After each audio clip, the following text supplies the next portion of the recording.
Convido a amada igreja a abrir a Bíblia no livro de Apocalipse. Vamos ler do versículo 1 ao 3. Revelação de Jesus Cristo, que Deus lhe deu para mostrar aos seus servos. Então um livro foi escrito para os servos de Deus, o que em breve há de acontecer. Esse livro traz notícias que acontecerão quando, irmãos? Em breve. Ele enviou o seu anjo para torná-la, a revelação, conhecida ao seu servo João. João escreveu o livro. Esse João é o apóstolo, nós sabemos disso. Verso 2. João, que dá testemunho de tudo o que viu, isto é, o que ele viu? A palavra de Deus e o testemunho de Jesus Cristo. Verso 3. Feliz aquele que, todos juntos, feliz aquele que lê as palavras dessa profecia, e felizes aqueles que ouvem e guardam o que nela está escrito, porque o tempo está próximo. Feliz aquele que lê, felizes os que ouvem e guardam as palavras dessa profecia. Irmãos, eu sou apaixonado por histórias verídicas, histórias reais, e acredito que conhecer é algo que nos faz muito bem. Adquirir novos conhecimentos nos faz muito bem. Imagina os irmãos o que seria de nós se não fossem as histórias, ou se não fosse a história. A história, podemos chamá-la de científica, ou a história verdadeira. O que seria de nós se não conhecêssemos a história? O que seria de um povo se ele não conhecesse a sua história? Certamente a nossa existência seria sem sentido, sem significado, se não conhecêssemos a história.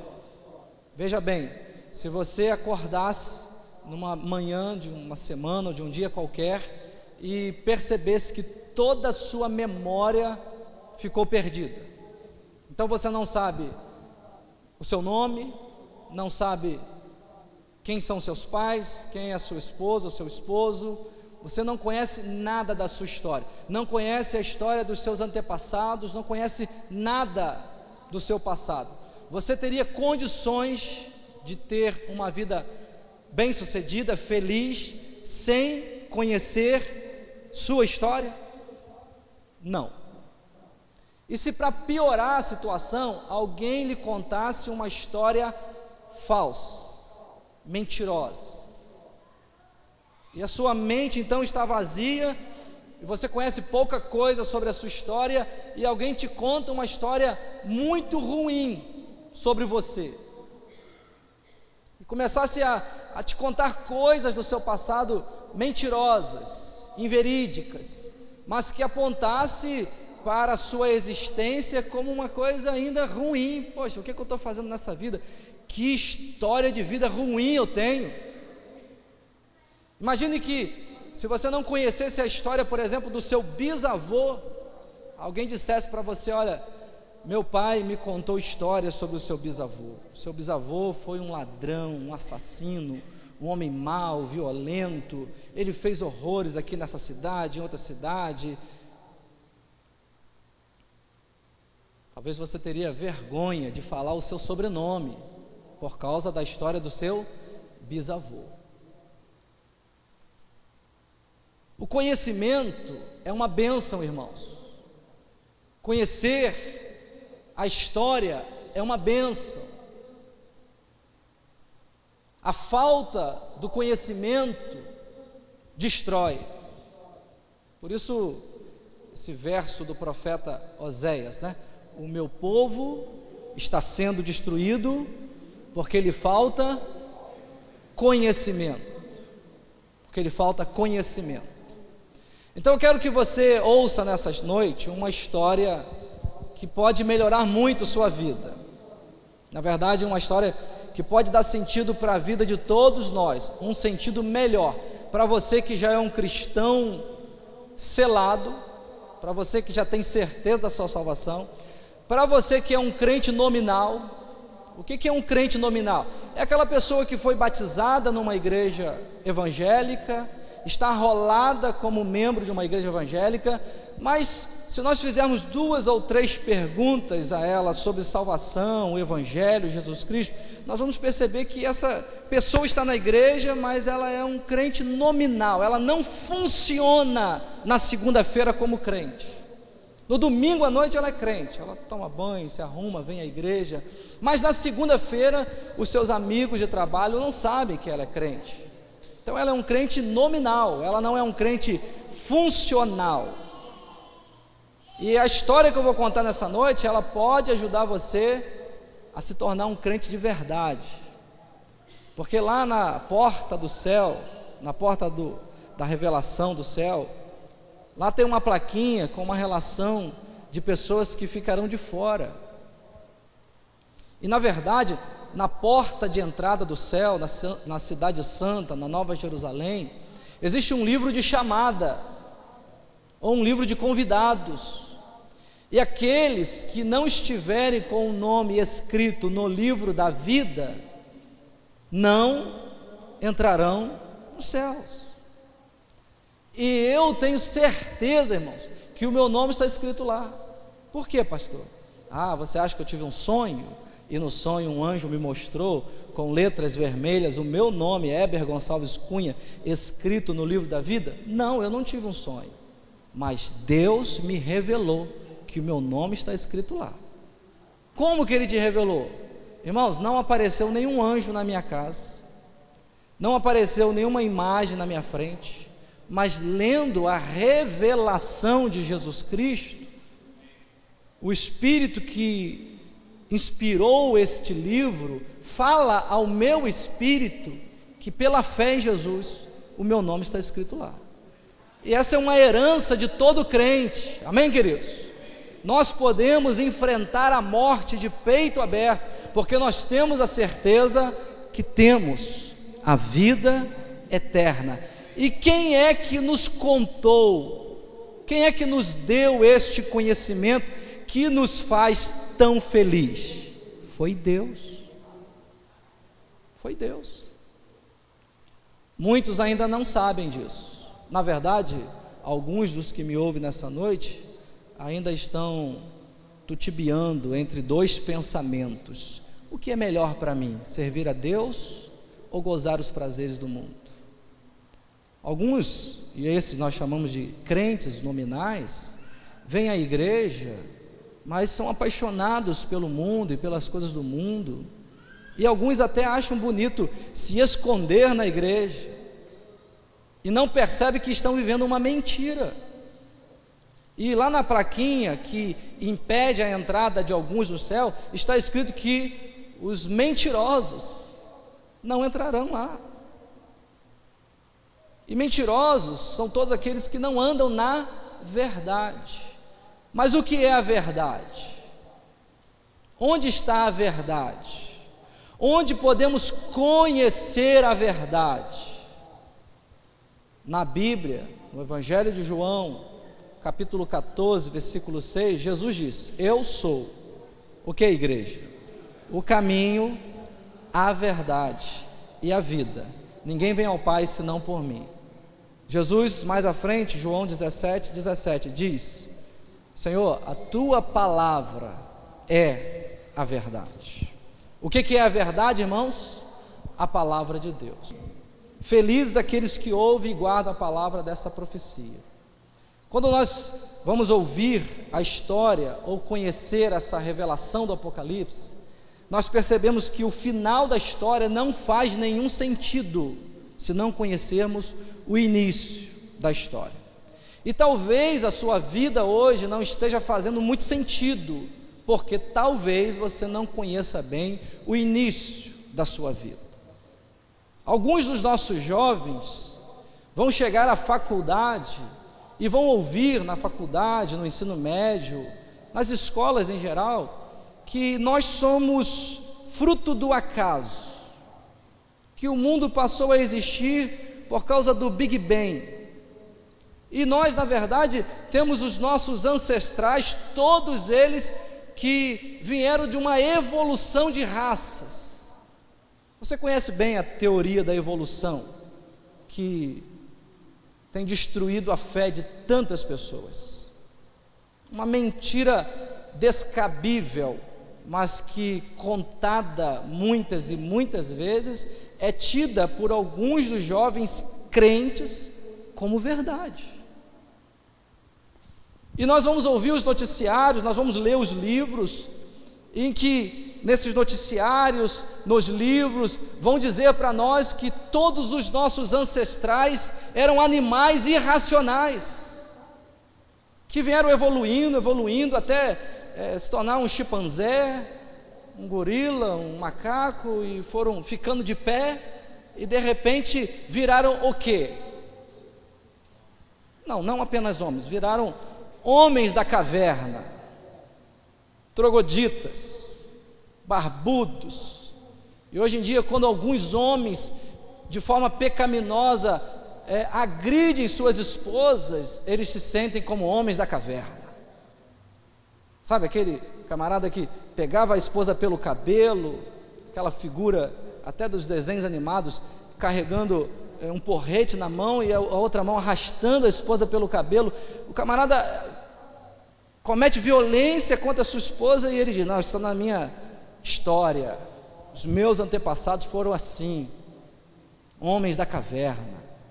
E às vezes percebo que alguns crentes estão lendo a Bíblia e imaginando que os homens da caverna estavam aqui.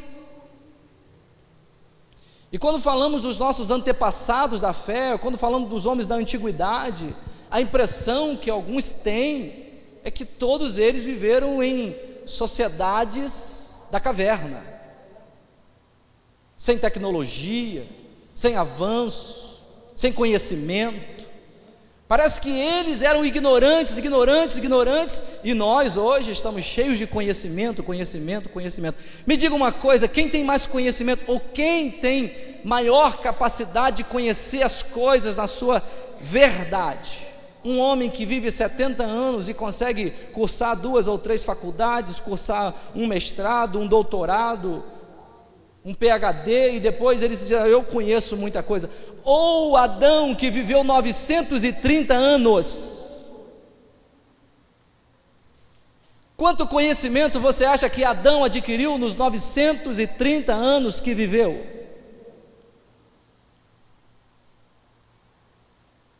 A sociedade dos filhos de Adão é a sociedade pioneira na tecnologia. Só para você se situar na história, entenda uma coisa: quando Abraão desce ao Egito, cerca de 2000 anos antes de Cristo, sabe o que Abraão encontra no Egito? As pirâmides do Egito, que já estavam lá há centenas de anos, talvez milhares de anos. E o homem moderno ou pós-moderno, com toda a tecnologia, ele acha muito difícil os homens terem feito aquela pirâmide. Alguns vão dizer até que foram os extraterrestres que trouxeram as pirâmides para cá, porque é impossível com aquela tecnologia da caverna se construir pirâmides. E qual é o problema disso tudo que eu estou introduzindo aqui nessa noite? Nós somos ignorantes quanto à verdade.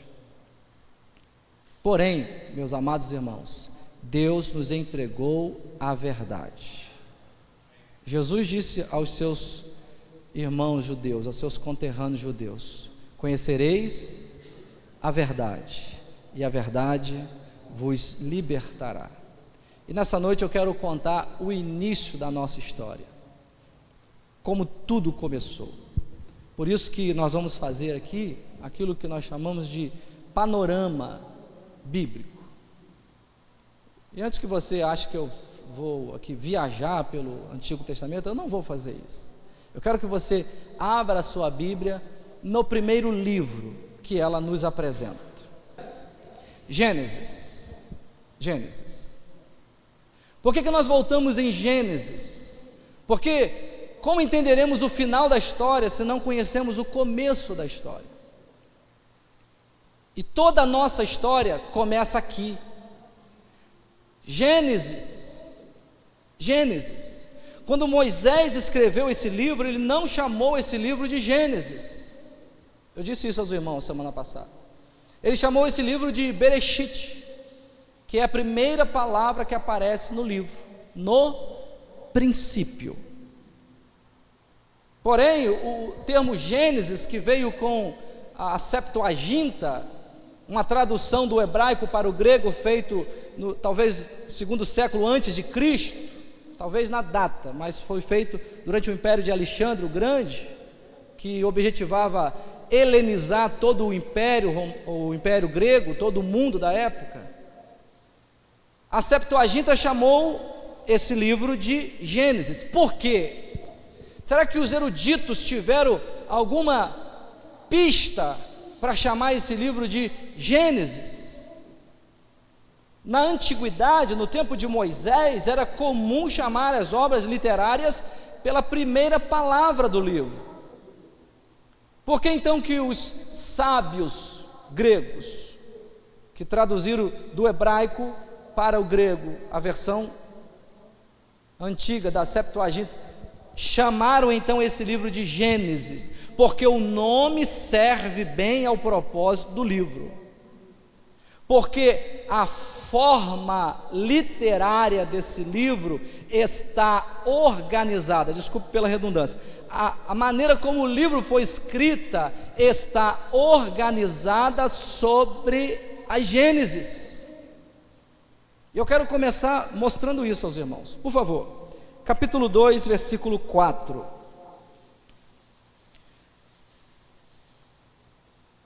Está escrito aí: esta é a história das origens. A palavra aqui que Moisés usou para começar esse verso, ou esse parágrafo, era Toledot. Uma palavra hebraica chamada Toledot, que na verdade nos remete às genealogias, ou ao livro das histórias, livro das genealogias, livros das gerações. E aí eu quero que os irmãos virem algumas páginas até o capítulo 5, e mais uma vez você vai encontrar a mesma palavra, talvez aqui com palavras diferentes, porque estamos lendo no português, mas no hebraico é a mesma palavra. Este é o registro da descendência. Como é que Moisés começou a escrever esse parágrafo? Toledot. Este é o registro. Olha para o capítulo 6, versículo 9. Esta é a história, é a história da família de Noé. Toledot, estes são as origens, a genealogia de Noé. Só mais 2 versículos, capítulo 10, verso 1. Como é que Moisés começou aqui esse parágrafo? Toledot, este é o registro da descendência de Sem, Cã e Jafé. Capítulo 11, verso 10. Como é que Moisés começa aqui esse parágrafo? Este é o registro, Toledot. E aqui Moisés diz, da descendência de Sem. Esta é a Gênesis de Sem. E essa palavra Toledot, ou genealogia, livro das origens, aparece pelo menos 10 vezes no livro de Gênesis. Então, os sábios, quando estavam traduzindo do hebraico para o grego, eles perceberam que Moisés teve a intenção de escrever um livro de origens. Origens. A primeira vez que aparece, no capítulo 2, versículo 4, não aponta para uma origem que vai ser descrita, mas para a origem que acabou de ser descrita, ou seja, a origem dos céus e da terra. Agora eu quero destacar aqui com os irmãos, dar ênfase no seguinte: como que a Bíblia começa, como que a origem de tudo começa, como que a história do homem, da humanidade começa. Moisés diz: no princípio criou Deus. A Bíblia começa com Deus.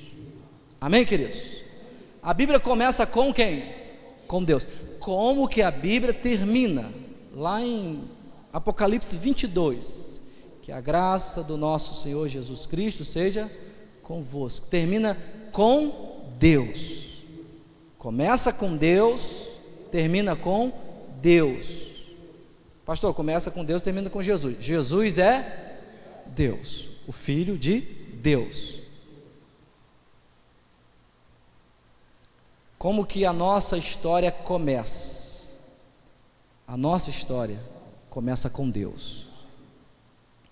E eu quero começar aqui a história que eu vou contar, lembrando aos irmãos que muitos dos nossos sofrimentos, crises existenciais, doenças emocionais, frustrações pessoais, muito disso está no fato de nós pensarmos que a história começa com a gente. O início da sua história remonta a um tempo muito distante, muito distante. Sua história não começou no dia que a sua mãe deu à luz. Davi, quando escreveu o Salmo 51, diz: olha, no ventre da mamãe, Deus já estava escrevendo a minha, ou melhor, já tinha escrito todos os meus dias, quando ainda estava no ventre da mamãe. Por que nós sofremos tantas decepções? Porque a impressão que nós temos é que o mundo de hoje em dia, o mundo pós-moderno, ou no mundo pós-moderno, as pessoas estão sofrendo de labirintite, irmãos. Um labirintite espiritual. Elas pensam que o mundo gira em torno delas. E achar que as coisas não estão boas, que as circunstâncias estão ruins, porque você está olhando pelo seu prisma, pelo seu ponto de vista, sem considerar o início das coisas, é isso que causa frustração a você. O início de tudo não está em você, a razão da existência não está em você, não está nem no ser humano, como dizem as ciências humanistas modernas. Se o homem quer ser feliz, de fato, ele precisa conhecer sua origem, e sua origem está em Deus. Só que nós podemos olhar para Gênesis, o livro da origem, e eu quero ajudar os irmãos a conhecer o livro de Gênesis. Meu propósito nessa noite é que quando nós terminarmos o culto, fecharmos a porta, que você colocar os pés lá fora, que se alguém te perguntar, olha, o livro de Gênesis fala de quê? Que você consiga responder isso com uma palavra. E talvez com um pouco mais de esforço, você tenha uma frase completa para dizer em poucas palavras do que trata o livro de Gênesis. Pastor, já aprendi que é o livro das origens, mas existe um sentido por trás disso, que eu quero contar para os irmãos nesta noite. Certa vez, parece que um grupo de pastores estava discutindo sobre a dificuldade que é pregar a palavra, principalmente porque os ouvintes guardam muito pouco daquilo que foi pregado, e alguns pastores estavam frustrados com isso, porque o que nós pregamos no domingo, poucas pessoas vão lembrar na segunda, menos ainda lembrarão na terça, e na quarta-feira dizem aí que quase todos já esqueceram. Se eu perguntar o que eu preguei domingo passado aqui, se a minha expectativa é que todos se lembrem, eu ficarei frustrado. E no meio daquele desânimo, os pastores discutindo essa questão, um pastor que estava mais esperto se levantou e falou assim: irmãos, isso não me desanima. Ah, por que não? Prego há 10 anos na minha igreja e as pessoas não aprendem, ou aprendem muito pouco. O outro disse: eu prego há 15 anos e eles conhecem pouca doutrina, pouca Bíblia, muito pouco. Alguns crescem, mas a maioria não avança. O outro disse: comigo é a mesma coisa, 20 anos de pastor e a minha igreja avança, mas lentamente. E esse pastor que estava mais centrado levantou e falou assim: Sim, nós precisamos orar para que o povo cresça no conhecimento, mas eu não desanimo. Por que não? E ele disse: eu estou casado com a minha esposa há 30 anos, todos os dias ela faz a comida para mim, ela se dedica, ela dedica tempo, ela cozinha, ela prepara, ela tempera, ela coloca a mesa e eu como. Se você me perguntar quais foram todos os pratos que eu comi nos últimos 30 anos, eu não vou saber. O que eu comi ontem, talvez eu vá lembrar de alguma coisa. O que comemos no almoço, deixa eu pensar aqui. E ele então disse: talvez eu não lembre de tudo, mas eu sei que o que me manteve vivo até hoje foi a comida que ela preparou. O que mantém a igreja viva é o pão vivo que desce do céu, é a palavra de Deus. Amém, queridos? Você não pode lembrar talvez de muita coisa, mas é essa palavra que nos mantém vivos. Então, meus irmãos, como é que nós podemos destruir uma mentira? Qual é a maneira mais direta de destruirmos uma mentira? Com a verdade. E sabe qual é a maneira de afastar o homem da verdade? Por meio de mentiras. A Bíblia é a verdade, você crê nisso? Só quem crê? Bom, pastor, eu estou meio na dúvida. Bom, se você já é crente há algum tempo e ainda não crê que a Bíblia é a verdade, é tempo de você rever seus conceitos. Talvez você não seja nem crente, porque você não crê nem na verdade, que é a palavra. Agora, se você crê na Bíblia como verdade, como ela diz que é, a maneira mais fácil de nós vencermos a mentira é com a verdade. Nada podemos contra a verdade, senão pela verdade. A verdade é libertadora, a verdade ilumina, a verdade constrói. A mentira leva à ignorância, leva à destruição, à autodestruição, à destruição de outras pessoas. Como é que a Bíblia começa e como é que ela é construída, como é que ela foi escrita? Em cima de toda a verdade. Então a nossa história não começa num Big Bang, não começa na evolução das raças. Nossos ancestrais não viveram todos eles nas cavernas, não foram todos eles indígenas, ignorantes, truculentos, selvagens, não. Nós viemos de gerações e gerações e gerações e gerações que tiveram conhecimentos muito mais vastos do que os nossos. Homens brilhantes, homens que conheceram Deus, que ensinaram sobre Deus e, melhor do que tudo isso, que se relacionaram com Deus. E a primeira história de Gênesis é a história mais linda do universo. É a história que nos fala que os nossos antepassados tinham uma vida perfeita. Nossos pais, Adão e Eva, viveram durante algum tempo, eu não sei precisar quanto, mas não foi apenas uma tarde, porque a Bíblia diz que o Senhor via todos os dias. Isso denota algum tempo. Na viração do dia, fazer o que, irmãos?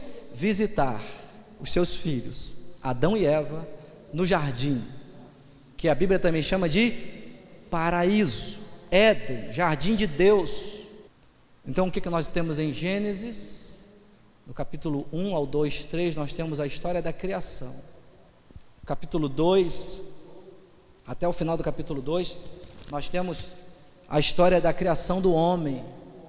E note uma coisa interessante: Deus criou o homem com detalhes, com alguns aspectos singulares. E os homens que não conhecem essa verdade, hoje, dizem que qualquer animal é igual ao ser humano. E alguns estão amando mais os animais irracionais do que o próprio semelhante. Alguns vão dizer: é melhor lidar com uma mula do que lidar com um homem. Mas quando nós lemos Gênesis, nós descobrimos que o homem é uma criatura distinta de todo o resto da criação. A Bíblia chama o homem de a coroa da criação, a joia da criação. Nós aprendemos aqui no capítulo 1 e 2 de Gênesis que precisamos valorizar o próximo, o ser humano. Por mais distante de Deus que ele esteja, nós precisamos tratar o ser humano com total dignidade. Punir o infrator? Sim. Proteger-se do violento e cruel? Sim. Mas socorrer o necessitado, estender a mão àquele que precisa de nós e entender que nós não somos gerações de macaco, que nós não somos gerações de animais irracionais, mas nós temos a semente de Deus dentro de nós. Nós somos obra, não da palavra de Deus, mas obra das mãos de Deus. Nós existimos por causa do sopro do Todo-Poderoso.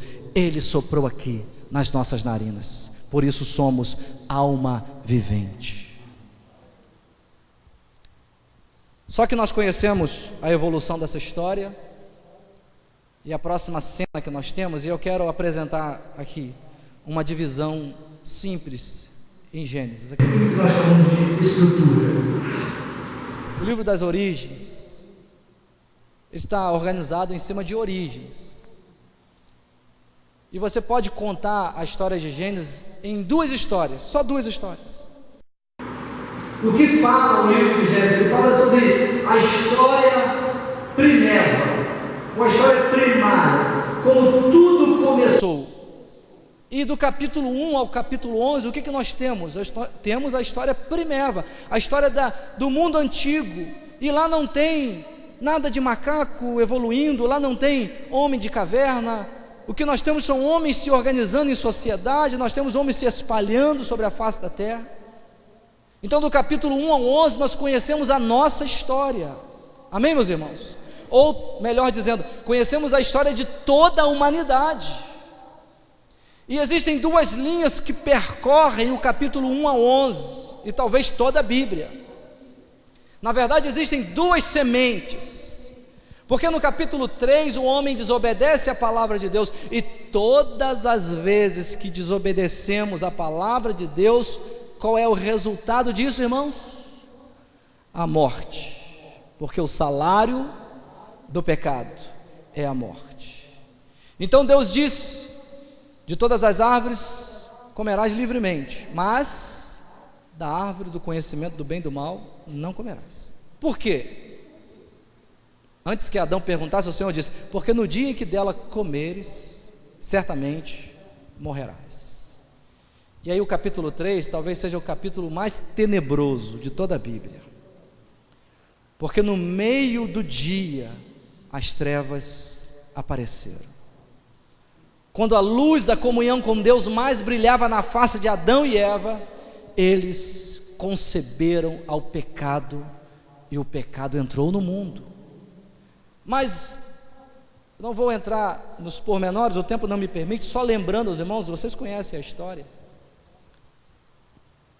O que a serpente, o mais astuto de todos os animais, fez? A serpente colocou dúvida sobre a palavra de Deus. A serpente começou fazendo perguntas que intencionavam desacreditar a verdade que Deus havia dito. Não, é furado o que o Senhor disse. Ela começa perguntando: vocês não podem comer das árvores? Se você quiser acompanhar capítulo 3, versículo 1, final. Foi isso mesmo que Deus disse? Perguntou a serpente à mulher: não comam de nenhum fruto das árvores do jardim? Foi isso que Deus disse, irmãos? Não. O problema é que quando Eva respondeu, ela também não respondeu de maneira acertada. Ela falhou na sua resposta, porque ela acrescentou: podemos comer do fruto das árvores do jardim, mas Deus disse: não comam do fruto da árvore que está no meio do jardim, nem toquem nele. Deus disse isso, irmãos? Não. Então o que Eva errou aqui? Ela colocou na palavra, ou nas palavras de Deus, algo que Deus não havia dito. Tudo aquilo que acrescentamos à palavra de Deus é uma estratégia do diabo, que vai terminar em morte. Se você acompanhar a leitura, você vai perceber que ora a serpente desacredita a palavra, ora ela acrescenta coisa à palavra, a própria serpente, e ora ela suprime a palavra, ela retira coisas da palavra de Deus. O que nós aprendemos aqui? Para não cair em tentação, não podemos acrescentar nada a essa palavra, e não podemos tirar nada dessa palavra. Não foi isso que João escreveu no capítulo 22 de Apocalipse? Maldito aquele que tirar ou aquele que acrescentar qualquer coisa a esta profecia. Por que os crentes hoje então enfrentam dificuldades pessoais, relacionais, familiares? Bom, se você é crente, tem uma aliança com Deus e tem enfrentado dificuldades mil, talvez seja porque você esteja ou acrescentando ou suprimindo coisas da palavra de Deus, e com isso atraindo maldição sobre a sua vida. O homem cai, e o restante da história até o capítulo 11 é uma história de terror. Multiplicarei grandemente as dores de parto. E aí o homem disse: vamos criar a anestesia e a cesárea, que aí nós vamos acabar com essa maldição de Deus. Só que engana-se quem pensa que as dores de parto existem só na hora do parto. Como assim, pastor? Você que é mãe, que o seu filho não está aqui, você se lembra do seu filho com pesar, com dores, quando o seu filhinho está trabalhando numa situação difícil? O que é acrescentar grandemente as dores de parto? Durante toda a sua história de vida, você vai sofrer por causa dos seus filhos. Não é que seu filho vai ser uma praga, não é isso, mas traz sofrimento. E olha o que acontece com Eva. Um filho mata o próprio irmão, mata o outro. Olha as dores de parto sendo multiplicadas na vida dela. E nós vemos uma progressão do pecado como um câncer terminal, tomando conta de toda a raça humana, a ponto do Senhor se levantar e dizer: toda a raça humana está corrompida, punirei a terra com a destruição do dilúvio. Só que no meio dessa história terrível, nós sabemos que Noé encontrou graça aos olhos de Deus. E nós vamos descobrir que Noé, talvez ele tinha todos os requisitos para morrer no dilúvio. Ele só não morre no dilúvio porque Deus agraciou Noé. E o que é graça, irmãos? É um favor imerecido. Não merecemos. Noé não merecia, mas o Senhor encontrou graça. A esposa de Noé não merecia, mas o Senhor deu a ela graça. Os filhos, as noras de Noé não mereciam, mas o Senhor disse para Noé: pegue todos eles, coloque dentro da arca, feche as portas. E quando Noé fez, no dia que o Senhor mandou, as águas vieram. E um detalhe é que quando as águas do dilúvio vêm, talvez você fique pensando: por que é que durante 100 anos, quantos anos eu disse, irmãos? 100, Noé construindo uma mega embarcação, né? Talvez o maior projeto naval da história primeva, Noé está lá fazendo. E alguém disse esses dias que Noé construiu uma arca sem nunca ter pego no martelo. Isso não é verdade, irmãos. Isto não é verdade. A história antecedente a Noé coloca os homens como fazedores, começaram a trabalhar com o bronze. As ferramentas já existiam, já existia muita engenharia, muito conhecimento. Noé era hábil, provavelmente. Eu não creio que ele era um ignorante. Então Noé entra na arca, e um detalhe da história é que esta é a primeira vez que chove. E talvez por isso os homens não acreditavam que a terra inundaria. Imagine se passar passarmos aí 10, 20, 30, 40, 50 anos sem chover, e depois de 50 anos sem chover, você já não lembra mais de chuva, os seus filhos nunca viram a chuva, alguém se levanta e diz: olha, vai chover muito. O que você vai falar para essa pessoa que está dizendo que vai chover muito? Você é maluco. Então disseram, talvez isso disseram a Noé. E alguns pregadores dizem: Noé foi infeliz porque pregou durante 100 anos e não converteu ninguém. Sabe por que ninguém se converteu durante 100 anos? Mesmo tendo, como alguns vão dizer, o livre-arbítrio, a livre escolha.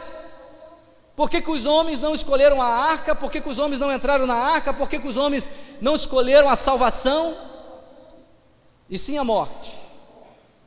A única resposta que nós temos para isso é porque o plano de Deus era salvar Noé e a sua família, ponto final. Só que quando Moisés conta isso, ele disse que o Senhor salvou a descendência de Noé. Amém, queridos? Então vem o dilúvio, depois nós temos mais uma história terrível que eu contei aqui semana passada, estou terminando, irmãos. Babel. E o começo da história da humanidade pode ser resumido em 4 fatos históricos. Gênesis de 1 a 11 pode ser resumido em 4 cenas da história. Então nós conseguimos, olhando para o texto bíblico, resumir milhares de anos em apenas 4 episódios. Talvez você não consiga descrever milhares de anos de história, mas será que você consegue descrever 4 episódios de uma história marcante? Fica mais fácil, sim ou não? Então o que nós temos no começo da história?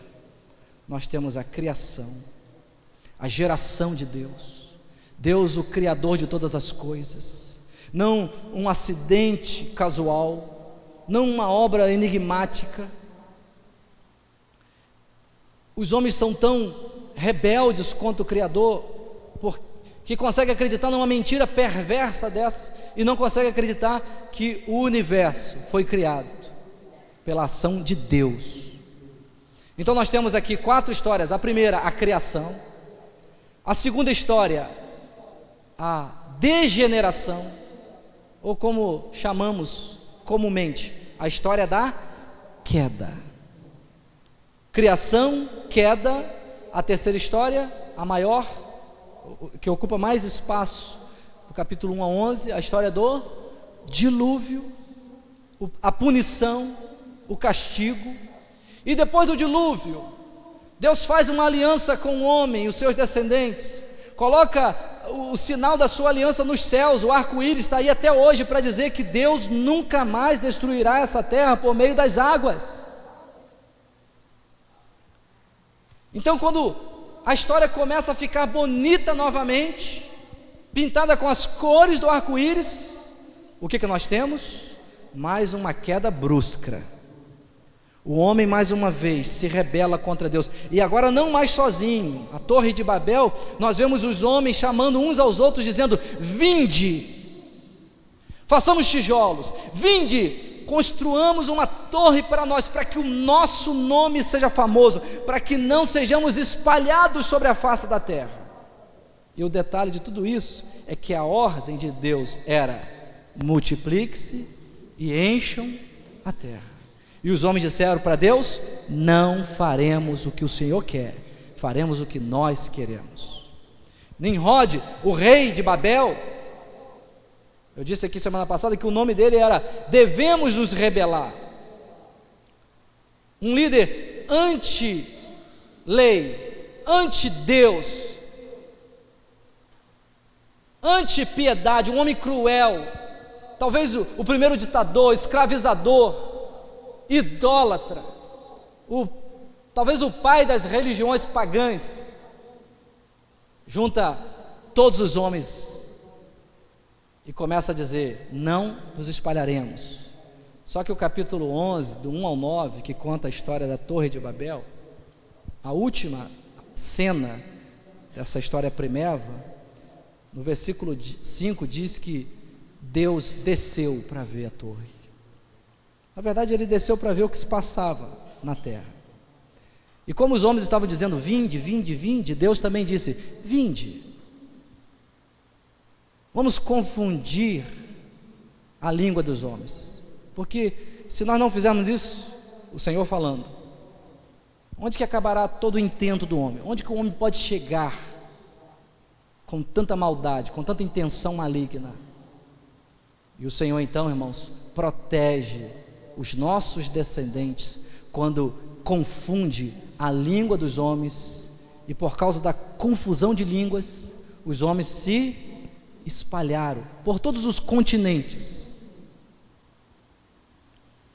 E Moisés, quando escreveu isso, é bonito conhecer, ele usa um recurso literário aqui, um trocadilho, porque Babel quer dizer confundir, e em Babel Deus confundiu.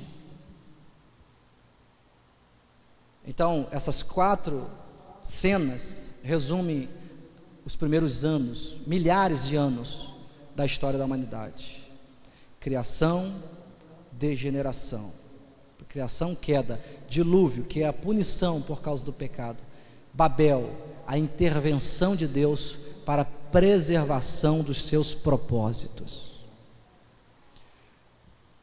Daqui para frente nós podemos resumir o restante dos capítulos em 4 personagens. Então nós vamos resumir o livro de Gênesis em 4 histórias e 4 personagens.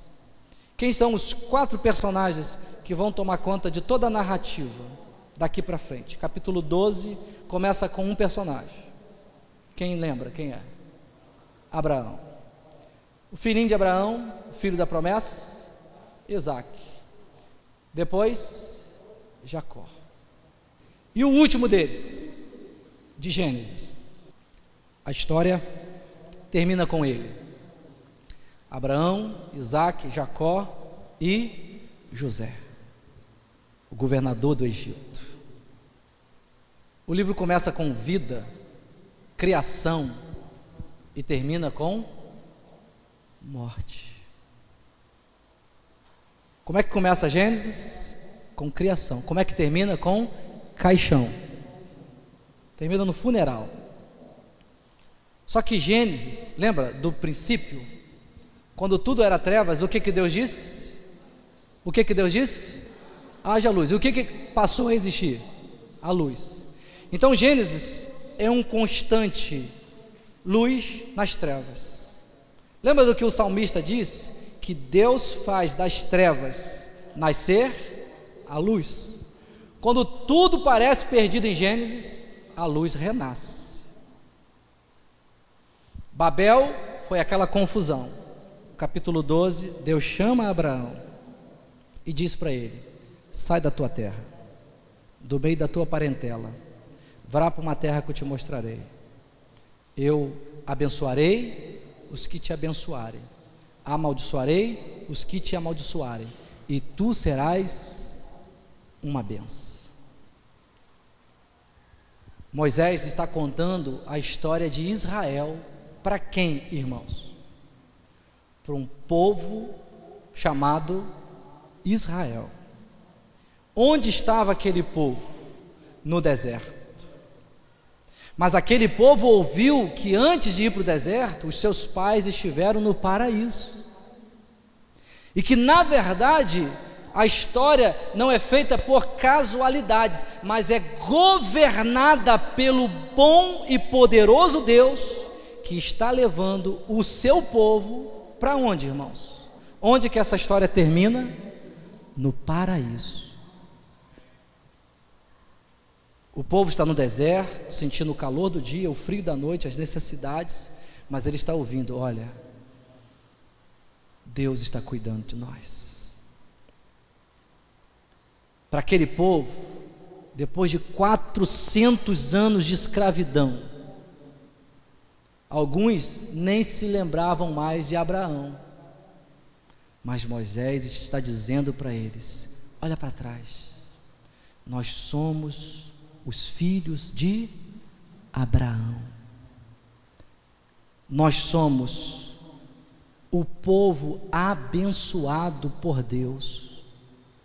Mais do que isso, nós somos o povo que tem a bênção para todas as nações. Nós não somos apenas os receptores ou os recipientes da bênção, nós somos também o canal da bênção. Nós recebemos a bênção e nós espalhamos a bênção de Deus, porque em Ti serão benditas todas as famílias da terra.